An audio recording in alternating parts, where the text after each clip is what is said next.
sebelum saya menyampaikan firman untuk saudara sekalian, saya akan menyanyikan sebuah pujian untuk kemuliaan bagi nama Tuhan.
Salam saudara pemirsa, selamat berjumpa kembali dengan kami dalam program Berita Pengharapan. Hari ini saya ingin menyampaikan kepada saudara sekalian rahasia kenapa kita tidak maju-maju dalam kehidupan rohani kita. Karena saudara suka menoleh ke belakang.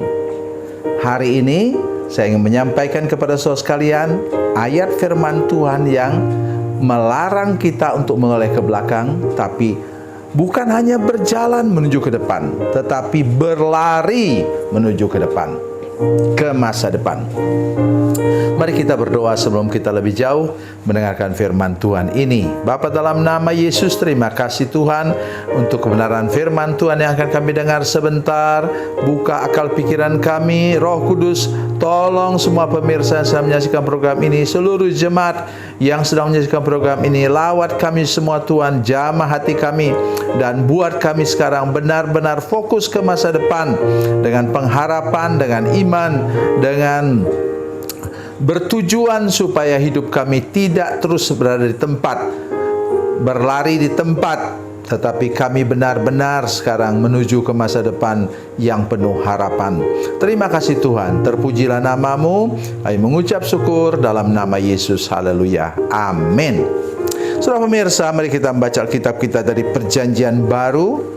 Perjanjian Baru, surat Filipi pasal 3 ayat 13 dan 14. Filipi 3 ayat 13 dan 14. Demikian bunyi firman Tuhan.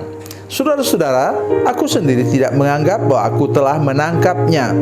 Tetapi ini yang kulakukan, aku melupakan apa yang telah di belakangku dan mengarahkan diri kepada apa yang di hadapanku dan berlari-lari kepada tujuan untuk memperoleh hadiah, yaitu panggilan surgawi dari Allah dalam Kristus Yesus. Amin. Yang pertama ialah kita patut untuk jangan sampai sombong, yaitu merasa kita sudah jauh di atas semua orang dalam kehidupan rohani kita. Paulus mengatakan tadi, aku tidak menganggap diriku sudah menangkapnya atau sudah berhasil dalam hal ini, tetapi saya lakukan ini, katanya, yaitu melupakan apa yang di belakang kita. Hari ini saya ingin mengajak kita semua, terutama yang sudah tua-tua seperti saya ini, ya. Sekarang saya hampir mencapai umur, nanti bulan April tahun depan, tolong nanti boleh lihat di Facebook saudara sekalian, saya berulang tahun pada tanggal 13 April tahun 13 April, dan tahun depan tahun 2024 saya sudah berumur 70 tahun. Saudara sekalian, makin tua kita semakin digoda ingat kepada sukses masa lalu, sebaliknya kegagalan masa lalu, ingat-ingat lagi, dan sudah tua begini ingat mantan yang sudah sudah jadi tanah. Ini sangat tidak baik untuk kondisi kita. Mari kita memandang ke masa depan. Kalau untuk saya punya 2 cucu kandung, ya. Satu namanya Olive yang sekarang sudah naik ke kelas 6, ya, sudah menjadi remaja kecil. Satu lagi Noella, itu adiknya Olive yang baru masuk kelas TKB, ya. Harap tahun depan dia sudah bisa masuk kelas 1 SD ketika kakaknya masuk kelas 1 SMP. Jadi fokuskan itu saja. Bagaimana saya membantu bapak ibunya untuk membesarkan kedua cucu ini. Jadi teladan untuk kedua cucu ini yang memang mereka akrab dengan kami sebagai kakek neneknya, sebagai oma opanya. Saudara sekalian, apalagi yang mau dipikirkan tentang mantan? Sudah jadi kakek nenek begini. Tetapi jangan lupa, saudara sekalian, para pemirsa yang juga sudah kakek nenek, jaga-jaga, ya, jangan sampai kita kemudian terjebak ke dalam terus menoleh ke belakang. Bagaimana orang kalau berlari itu bisa terus menoleh ke belakang? Kalahlah dia dengan orang lain yang fokus kepada tujuan. Hati-hati saudara sekalian. Bagaimana caranya? Kata firman Tuhan, dan mengarahkan diri kepada apa yang di hadapanku, mengarahkan diri kepada masa depan. Saya baca firman Tuhan, Tuhan mau masa depan kita itu seperti apa? Mari kita bersama-sama melihat firman Tuhan dari Yeremia 29 ayat 11. Ini bukan hanya untuk orang muda saudara sekalian, untuk kami-kami juga, ya, yang sudah tua ini sangat penting, ya. Yeremia 29 ayat 11.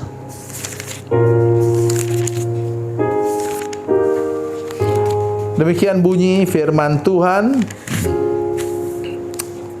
Sebab aku ini mengetahui rancangan-rancangan apa yang ada padaku mengenai kamu. Dalam bahasa yang lain disebutkan, apa yang kupikirkan tentang kamu. Demikianlah firman Tuhan, yaitu rancangan damai sejahtera dan bukan rancangan kecelakaan. Kenapa disebut bukan rancangan kecelakaan? Karena orang Yehuda baru dibuang ke Babel selama 7 tahun. Datanglah para nabi palsu ke sana mengatakan, oh Yeremia salah dengar, ya, bukan 70 tahun kalian dibuang, tetapi 7 tahun. Maka Yeremia mendengar itu dan mengirim surat ini. Ini surat Yeremia. yaitu rancangan damai sejahtera, rancangan Salom, dan bukan rancangan kecelakaan, untuk memberikan kepadamu hari depan yang penuh harapan. Saya baca satu ayat lagi, saudara sekalian, untuk menolong kita sangat mengerti tentang masa depan yang penuh harapan. 1 Petrus 1 ayatnya yang ketiga. Demikian bunyi firman Tuhan. Terpujilah Allah dan Bapa Tuhan kita Yesus Kristus, yang karena rahmat yang besar telah melahirkan kita kembali oleh kebangkitan Yesus Kristus dari antara orang mati kepada suatu hidup yang penuh pengharapan. Dalam bahasa yang lain disebut not full of hope, tetapi dikatakan living hope. Inilah maksud saya dengan firman Tuhan tadi. Jadi kita semua orang yang baru putar balik kepada Tuhan, kepada surga, dia mulai dengan berlari. Kemudian tahap berikutnya lebih kencang, dan sampai garis akhir itu sangat kencang. Sudah melihat bagaimana pelari-pelari itu berlari seperti itu, terutama lari maraton. Dan hari ini mari kita semua mau betul-betul berlari kepada tujuan, tidak pernah menoleh ke belakang. Kita akan mendapat hadiah surgawi dari Tuhan, mahkota surgawi dari Tuhan, yang akan kita terima dan kita bawa di hadapan Tuhan nanti waktu kita kembali kepadanya. Tuhan Yesus memberkati, Tuhan Yesus baik. Mari kita berdoa. Bapa, dalam nama Yesus, terima kasih banyak untuk firman Tuhan yang luar biasa ini. Berkati hidup kami Tuhan hari ini Tuhan, dan kami sungguh-sungguh berdoa supaya Engkau menjamah hati kami dan pikiran kami, supaya tidak ada lagi yang ingat-ingat masa lalu, tapi kami terus memandang ke masa depan, berlari kepada tujuan, dan memperoleh hadiah surgawi, mahkota kemuliaan daripada Tuhan. Dalam nama Yesus, haleluya, amin.